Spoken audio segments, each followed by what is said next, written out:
consultas ginecológicas y obstétricas en general al principio de la pandemia sí habían disminuido un poquito. Después como la gente fue perdiendo un poquito de miedo, ya comenzaron a venir más. Este, Más sobre todo las embarazadas, porque las embarazadas requieren de más atenciones quincenales o mensuales. Entonces, en ese sentido, las mujeres embarazadas se siguieron controlando. Así que gracias a Dios estamos acá, por lo menos en el privado.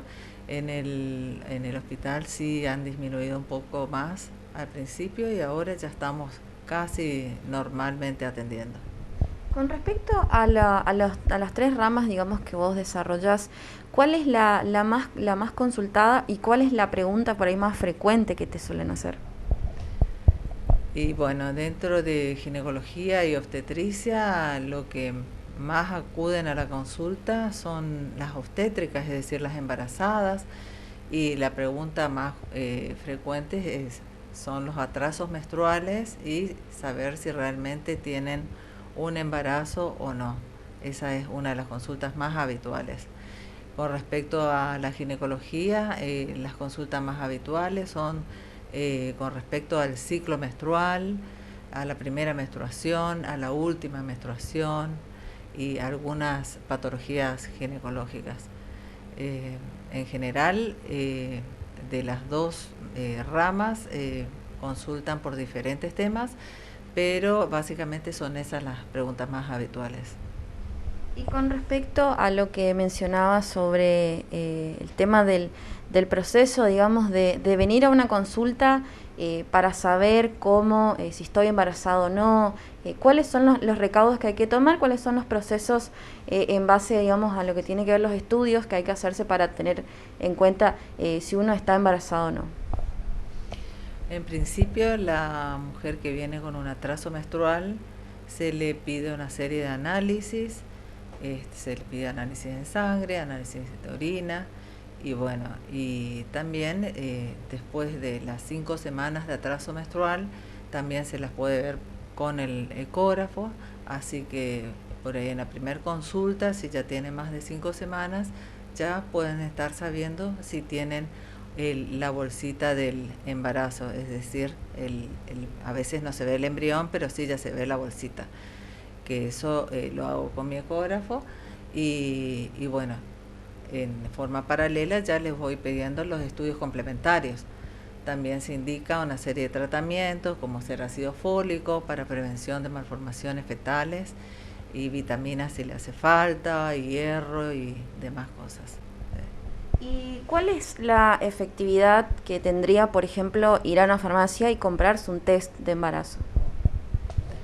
Sí, los test de embarazo son efectivos, son bastante efectivos, pero siempre prima la subunidad beta, que es un estudio que se hace en sangre y que eso es 100% efectiva.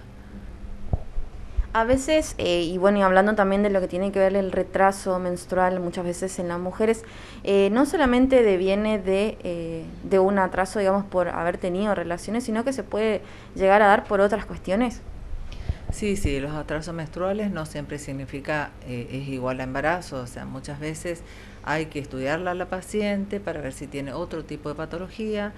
Principalmente las niñas, las chicas jóvenes no son muy regulares, entonces que eso es normal también, pero igualmente hay que estudiarlas, hay que hacerles estudios de laboratorio, mirarle con el ecógrafo para ver si no tiene algún quistecito ovario, que también suelen producir alteraciones menstruales.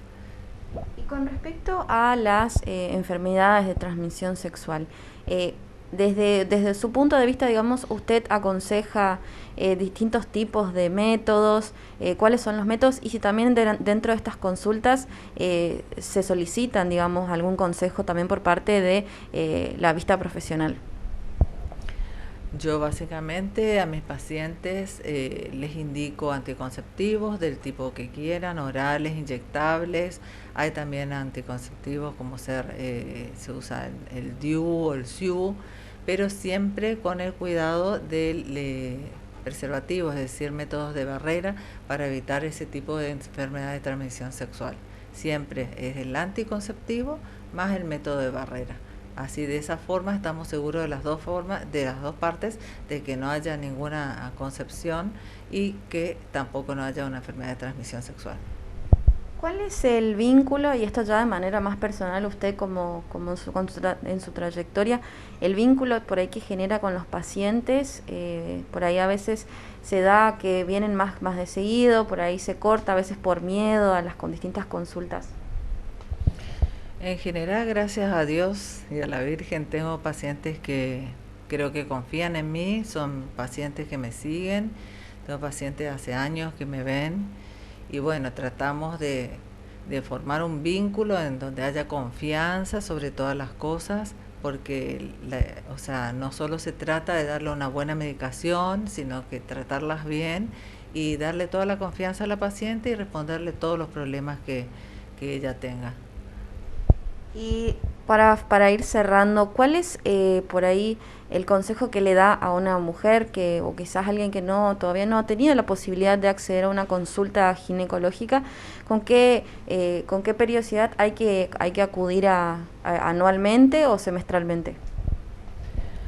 Y la paciente que viene a los controles ginecológicos debe realizarse los estudios en forma anual, dependiendo de la edad, dependiendo de la patología, pero habitualmente, por ejemplo, Papa Nicolau, colposcopía y una ecografía, anualmente siempre le recomendamos, y si detectamos alguna patología, bueno, ahí ya se verá dependiendo de la patología cada tantos meses.